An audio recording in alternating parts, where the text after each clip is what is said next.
Tangent into the corporate world, where the merger of Toyota Kenya and DT Dobie dealership is set to increase FIR turnover by at least 5 to 10% in the next 5 years from the current 29 billion shillings, making it one of the most profitable automotive dealerships in the country.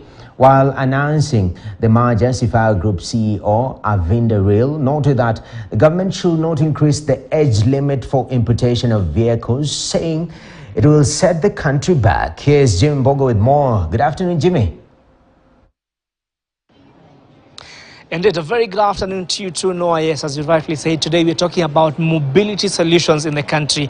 Now, I don't know which car model is your preference, but for those who have been big fans of Toyota Land Cruiser, now, ideally, what would happen before is you would need to walk to a Toyota shop to be able to get a Land Cruiser. And alternatively, if you're a Mercedes fan like myself, of course, you'd need to walk all the way to DT Dobie to get that model. Now, what has happened today here is the merger of those two. Now, you don't need to walk to two shops. You will have to only walk to one shop and be able to get these two different models depending on your preference, of course, and your pocket. Now, the merger actually, what that means now for the management is that they're going to have one management under one roof. That you're no longer going to see Toyota Kenya or DT Dobie. I just want to take you through the management structure. Now we'll have Mr.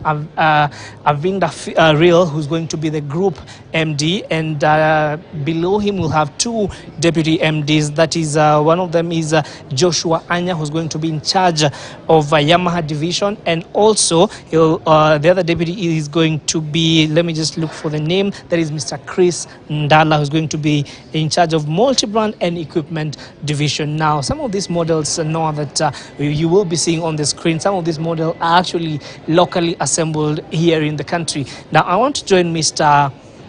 Avinda Real just to be able to understand in terms of the business prospect, what does this mean for the customer? What does this mean for employees? Now, at the moment, they think they have about 750 employees. 59 of them have already left the company after the merger. And of course, Mr. Avinda, thank you so much for taking the time to speak to KTN. One of the things that people, that management have to think very critically about is duplication of roles. How are you addressing this? So in terms of duplication of roles, we have looked at it and obviously brought in a lot of efficiencies, but we have tried to make sure most of our people are not jobless. We have actually retained most of the staff. So we will be 750 employees going forward, obviously with our 11 brands that we'll be offering to the customers, and we've actually kept the people leaving to a minimum.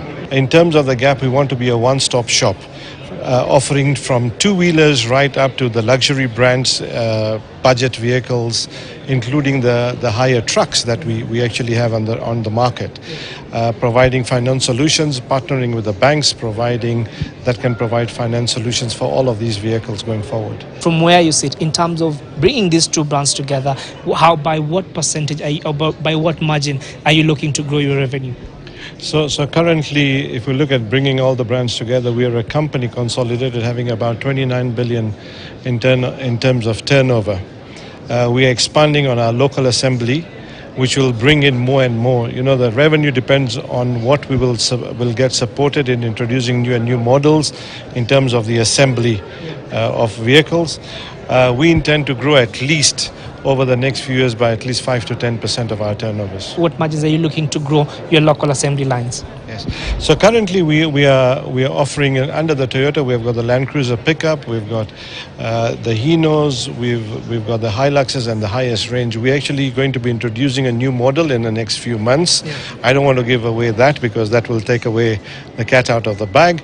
And then on the other side, we are also doing the Mercedes, the VW. The Mercedes trucks, VW and Hyundai are locally assembled, and we're also looking at other models to coming in. Yeah. Obviously, our growth prospect is that the market will, with this, and if we actually have the automotive policy introduced, our market will definitely grow, and hence the local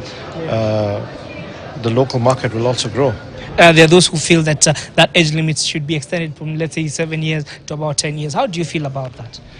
I feel that we should not be a dumping ground.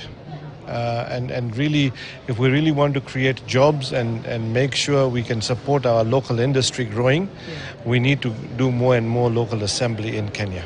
All right, lastly, one or two big challenges that you're facing as an industry.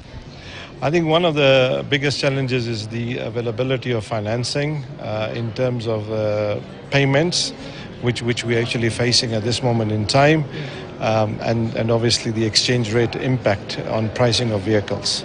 All right, thank you so much for making time to speak to us. And Noah, there you have it. Of course, the biggest issue is Kenya should not be a dumping ground for vehicles that have been used elsewhere. So the issue of this motor vehicle industry, of course, we expect it to continue growing, and we will be giving you more details in terms of what happens later on. I will be following this story just to be able to see how this company performs, how the rebrand process goes on, and how customers feel about it. But for now, back to you. Thank you very much, Jimmy Mbogo, for that informed interview and insight. And as you've mentioned there are challenges in every industry. You've had on the automotive, the issue about the currency depreciation against the dollar. Now let's take a look at challenges in a different industry and affecting smallholder or small-scale players.